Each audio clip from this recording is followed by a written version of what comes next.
Eu sou Mário Persona e essas são as respostas que eu dei aos que me perguntaram sobre a Bíblia. Você escreveu perguntando se nós, cristãos, deveríamos comer apenas alimentos crus, como faziam Adão e Eva.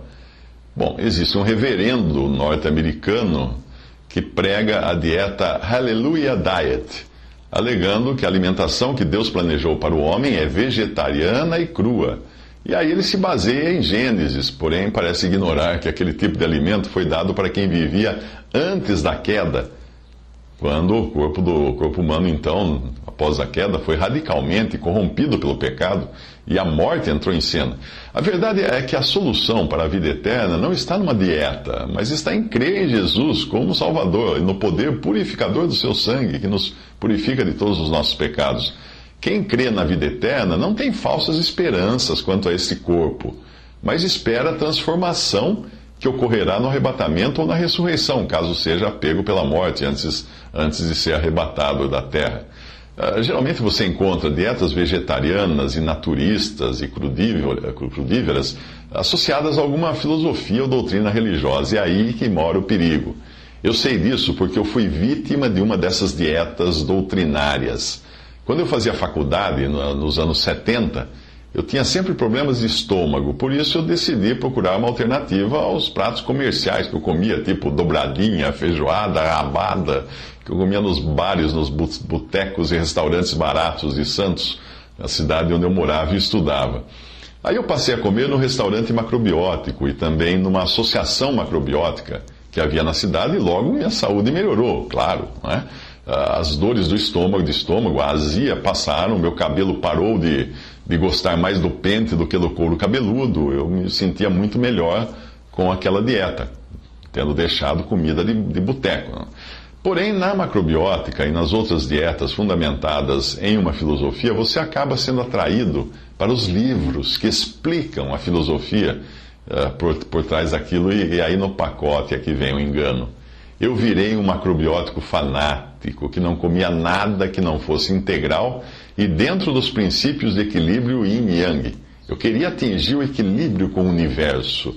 E eu não conseguia perceber o quanto de engano havia naquelas aulas que eu frequentava num restaurante macrobiótico que havia no bairro da Liberdade, em São Paulo.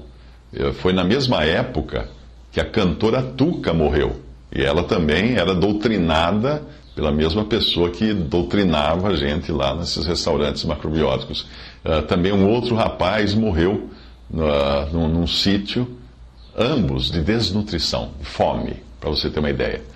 Numa das aulas nesse restaurante que eu frequentava, alguém comentou o caso de um rapaz macrobiótico ferrenho, frequentador do mesmo local, que estava internado porque ele tinha sido atropelado em cima da calçada enquanto fazia uma ligação num orelhão. O carro subiu na calçada e pegou o rapaz. Estava internado e a dúvida era o que fazer em casos assim, quando um macrobiótico fosse obrigado a receber transfusões de sangue impuro de algum doador não macrobiótico, que foi o caso desse rapaz. A resposta do mestre, sempre tem um mestre nesses lugares, né? A resposta do mestre foi que o rapaz devia ter comido algum alimento errado, pois, se ele estivesse seguindo à risca a dieta macrobiótica, ele estaria vivendo em harmonia com o universo e não teria sido atropelado. Olha que coisa linda, não? Naquela época eu não acreditava em Papai Noel mais, mas eu acreditava nisso. Muito pior que Papai Noel. Agora que eu sou cachorro mordido de cobra que tem medo de linguiça, mesmo que seja feita com carne de soja, eu desenvolvi uma espécie de faro para esse tipo de coisa. Outro dia encontrei um site de um ex-vegetariano que assinala os principais elementos que levam você a identificar um adepto de qualquer doutrina dietética existente por aí. Esse autor desse site trata da ortorexia nervosa, que é definida como a obsessão por alimentação saudável. E não precisa ser uma alimentação macrobiótica, não. Qualquer tipo de alimentação, qualquer tipo de dieta, quando se torna uma obsessão, isso chama-se ortorexia nervosa. Sim, uma dieta saudável pode virar doença como ortorexia nervosa. Eu vou traduzir um trecho onde ele fala da dieta crudívora, que é só alimentos crus. mas que pode ser aplicado também para identificar as afirmações dos gurus de outras dietas filosófico-religiosas. Ele diz o seguinte: a alimentação vegetariana crua ou raw vegan é a mais natural, ideal, perfeita, etc. Essas são as afirmações. O que ele está escrevendo são as afirmações que você vai encontrar numa dieta filosófica. Por exemplo, essa, né? Que é a mais natural, a ideal, a perfeita, etc. Depois, outra afirmação que você encontra: os seres humanos foram criados ou evoluíram para ter uma dieta crua vegetariana. Alimentos cozidos são venenosos e alimentos proteicos são tóxicos porque os subprodutos do metabolismo da proteína são prejudiciais ao organismo. A alimentação vegetariana crua é capaz de curar qualquer doença ou seu potencial de cura só é limitado pela disciplina do adepto em aplicar seus preceitos. A dieta vegetariana crua irá garantir uma saúde perfeita, ou então tornará você perfeito em qualquer sentido ou superior aos demais seres humanos que comem outras coisas. Geralmente essa afirmação de superioridade é mais implícita do que explícita, é claro. A dieta vegetariana crua fará do mundo um lugar melhor. Se todos seguissem a dieta vegetariana crua, não haveria problemas sociais no mundo e atingiríamos um mundo de paz e viveríamos em um paraíso natural.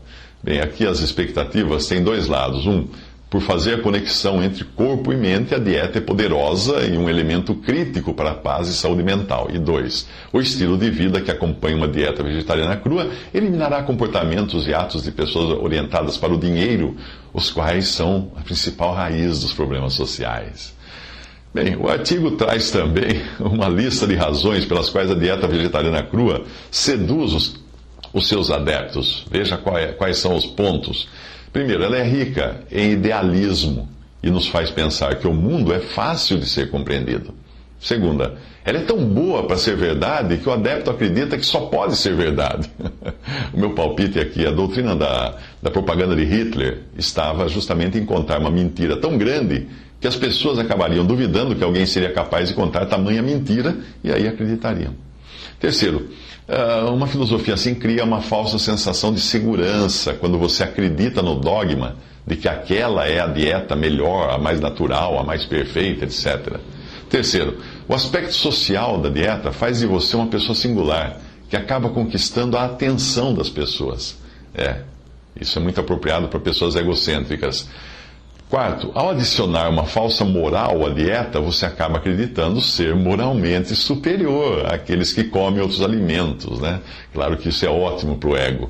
Quinto, para aqueles que sofrem de baixa autoestima, a dieta pode proporcionar um movimento com o qual você pode se identificar, pessoas parecidas com você. Isso pode lhe dar um tipo de identidade. Outro ponto, alguns aspectos do vegetarianismo, crudismo, podem ser comparados à experiência de se filiar a uma seita religiosa, quando você passa a seguir os gurus da dieta. Evidentemente, muitos desses tópicos se aplicam também a algumas religiões pentecostais que pregam que o cristão não fica doente, ou quando fica doente é porque não tem fé, porque pecou, porque não ofereceu algum tipo de sacrifício pessoal, sacrifício físico, principalmente sacrifício monetário a Deus, né? Em outras palavras, algumas religiões pentecostais também têm uma espécie de dieta, só que é uma dieta com outras atividades. O desapontamento e a desilusão que sofrem as vítimas dessas seitas alimentares e também das seitas pentecostais não é diferente da sensação de culpa que eles têm quando caem enfermos.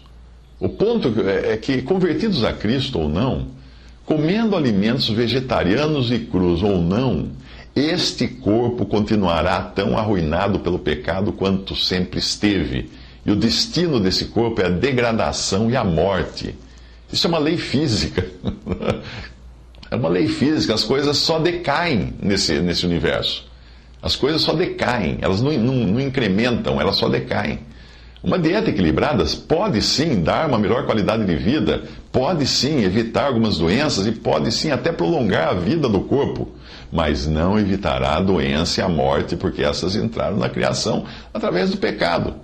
Animais que vivem no seu habitat natural, comendo alimentos naturais, adequados ao organismo e tudo mais, também ficam doentes, também morrem. Recentemente eu comprei um livro sobre dieta vegetariana crua, escrita por um médico. Bom, por ser escrito por um profissional de saúde, eu esperava então encontrar nele alguns aspectos científicos e práticos, mas nunca filosofia, né? Eu queria entender essa dieta. A minha decepção foi enorme. Eu escrevi até uma carta, bravo, para o autor. O autor alega que os fundamentos para a dieta que ele inventou vêm não apenas de artigos científicos, mas principalmente dos antigos essênios, que era uma das seitas do judaísmo. E para isso ele se vale de vários evangelhos apócrifos para provar a sua dieta. Como acontece com o Espiritismo, é comum essas novas filosofias buscarem em Jesus algum tipo de endosso para tornar sua doutrina palatável para a civilização ocidental cristianizada. Na falta de subsídios bíblicos, então, apela-se para quê? Para supostos manuscritos antigos, ou para revelações feitas por anjos, ou por espíritos, ou para evangelhos apócrifos. Basta uma citação do dito livro apócrifo, ou seja lá qual for, para você, do dito livro do médico, né? Para você entender o espírito por trás das suas ideias. Como é que um médico escreve um livro assim? Vou citar um trecho do livro, abre aspas. Novos elos se encontrarão na cadeia evolutiva, no caminho da humanidade em direção à paz, quando deixarmos de aguardar que Jesus nos salve e procurarmos fazer aquilo que Jesus nos trouxe, fecha aspas. Olha o que esse cara está falando. Em outras partes do livro, ele explica o que ele quer dizer com aquilo que Jesus nos trouxe. E aí, para poder fazer isso, ele não vai encontrar na Bíblia, né? Então ele encontra em trechos do Evangelho apócrifo que ensina o quê? Adivinhe. Sabe o quê? Que Jesus teria ensinado, segundo esse Evangelho apócrifo que ele menciona, técnicas de lavagem intestinal como meio de se obter o perdão dos pecados. Isso num livro escrito por um médico. É isso que dá não conhecer a palavra de Deus e nem a pessoa de Cristo.